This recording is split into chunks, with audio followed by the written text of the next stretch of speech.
Trade Center was taken to the same day or the next day, where they started taking it away almost immediately. They took it to the Fresh Kills landfill. Yeah, folks. And for people like me that say we live in some sort of a script, I'm not going simulation for this video. We'll just call it a script, an as above, so below script. The body parts and all the rubble went to the Fresh Kills landfill.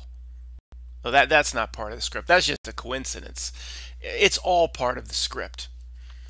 I mean, you've got to be kidding. Why would you even name that in the first place? What did it? Maybe it opened in the late 60s or early 60s or the 50s. I have no idea. But so what should we name the landfill? We're going to put all this crap in Staten Island, Long Island. Oh yeah, let's call it Fresh Kills. Yeah. Likely when it was named, they knew the ritual that was coming. That is my best understanding of how this reality works. Although to many that is conspiracy up the yin-yang. But that's what I believe. These people are patient. They know what's coming decades or even potentially 100 years in advance. So it just goes on to say what pieces were recovered, or millions of dollars of artwork was destroyed in the September 11th. Again, not even a year later, and they're talking about artwork. No mention of the horrible loss of life, and it talks about how Gerald Cantor collected the art pieces. It's just weird. It's creepy, and you know, I don't know what else to say about that. But the last piece is, if we go back to the gates of hell, this was a creepy story that somebody told related to a seminar or something that I think Freeman Fly attended. And the guy talks about the Pope's visit, Pope Francis' visit to the United States. 2016, I think. I don't know. Remember those dates or nothing ever happened, or what's going to happen on September 23rd and 24th and 25th? Well, one of the things that happened is Pope Francis' procession came up Ben Franklin Parkway in Philadelphia, where he gave his big Philadelphia speech, kind of up by the Art Museum or on the Art Museum plateau. I forget. The point is, Pope Francis' speech comes right, not speech, his procession, where he's waving to everybody, comes right in front of the Thinker, which marks the Rodin Museum in Philadelphia, and right inside the gates of hell. So here comes Pope Francis waving to the crowd, goes right by the gates of hell in order to get to where his final podium where he gave his speech. Coincidence?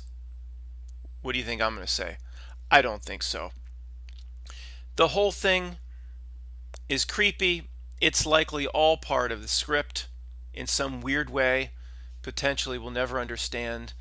And I'm just going to go off topic a bit. This is some of the I don't know, you know, some of these pictures are very new, even though I searched Cantor Fitzgerald World Trade Center. Let's see if I can just pull up some images for those that can see that.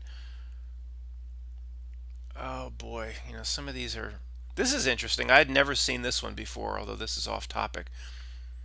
Anybody ever see a picture of George Bush walking right in front of the World Trade Centers, looking away?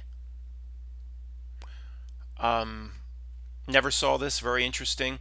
I think Bush was just an absolute puppet. I mean, I don't think they even kept him in the loop. The people that really run things, I don't think, where Bill Clinton probably was in the loop, I don't think this buffoon was even in the loop. So, in other words, if they wanted to take this picture for some sort of symbolism, knowing what was coming, I don't even think Bush is aware of what they're crafting here in this picture, if it was taken on purpose. And most things are part of the script, but I'm not off the deep end yet. Not all things. So maybe a photographer really did take this coincidentally. I don't think so, but it's possible. But the point is that Bush doesn't know what's going on if it's on purpose. He is an absolute puppet that wasn't kept in the loop on anything. the way you would send a little child out of the room. That is what he was, in my opinion. Um, so let's see. Was that inside the? No. I'm trying to find a couple pictures inside Cantor Fitzgerald inside the World Trade Center. Oh, this guy. Let's just look at the CEO. You know, I don't trust any of these guys that got out of the World Trade Center.